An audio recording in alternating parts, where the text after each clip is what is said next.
ہماری کہانی کا آغاز ہوتا ہے میسوپوٹیمیا کی زرخیز زمینوں سے تقریباً 4000 قبل مسیح میں، جہاں دجلہ اور فرات کے طاقتور دریاؤں کے درمیان سومیری شہر اوراق آباد تھا۔ ماضی میں ہمارے آبا و اجداد شکار کرتے، جنگلوں میں خوراک تلاش کرتے، مگر اوراق کے باشندوں نے ایک نیا راستہ چانا: زراعت، خاص طور پر گندم اور جو کی باقاعدہ کاشت شروع ہوئی۔ ان اجناس کو قابل خوراک بنانے کا عمل آسان نہیں تھا۔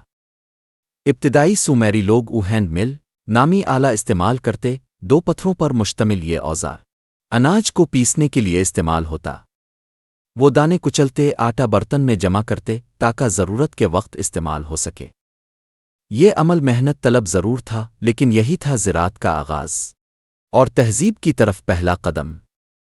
یہی لمحہ تھا جس نے انسان کی زندگی کا رخ بدل دیا۔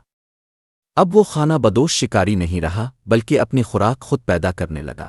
یہی استحکام اوراق کی ترقی کی بنیاد بنا، جو جلد ہی دنیا کے اولین بڑے شہروں میں شمار ہونے لگا، جہاں کی آبادی 50,000 سے زیادہ ہو چکی تھی۔ مگر اس تبدیلی کی قیمت بھی چکانی پڑی۔ انسانی جسم میں نمایاں تبدیلی آئی، شاید کمزوری۔ اسان قدیمہ سے پتہ چلتا ہے کہ اوسط مرد کا قد 5 فٹ 9 انچ سے گھٹ کر 5 فٹ 3 انچ رہ گیا، اور عورتوں کا 5 فٹ 3 انچ سے کم ہو کر 5 فٹ تک پہنچ گیا۔ شکار کرنے والے طاقتور جسم اب کھیتوں کے جھکے کندھوں میں بدل چکے تھے۔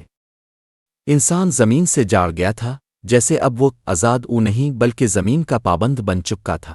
3000 قبل مسیح کے اوائل میں روایات میں ذکر ملتا ہے اوراق کے بادشاہ گلگامش کا، جو دنیا کی اولین رزمیہ داستان ایپک آف گلگمش کا مرکزی کردار ہے۔ لیکن تیسرے ہزارے کے اختتام تک سومیریوں کی عظمت ڈگمگانے لگی، اور پھر آیا ایک ادی بادشاہ سرگون اعظم، سارگن دی گریٹ، جس نے سومر کو فتح کر کے دنیا کی پہلی سلطنت قائم کی۔ اس چینل پر آپ کو انسان کی شروعات سے لے کر انجام تک کی مکمل معلومات ملے گی، اسلام اور سائنس دونوں کے نقطۂ نظر سے۔ لہذا اس چینل کو ضرور سبسکرائب کریں تاکہ آپ کوئی قسط مس نہ کر دیں۔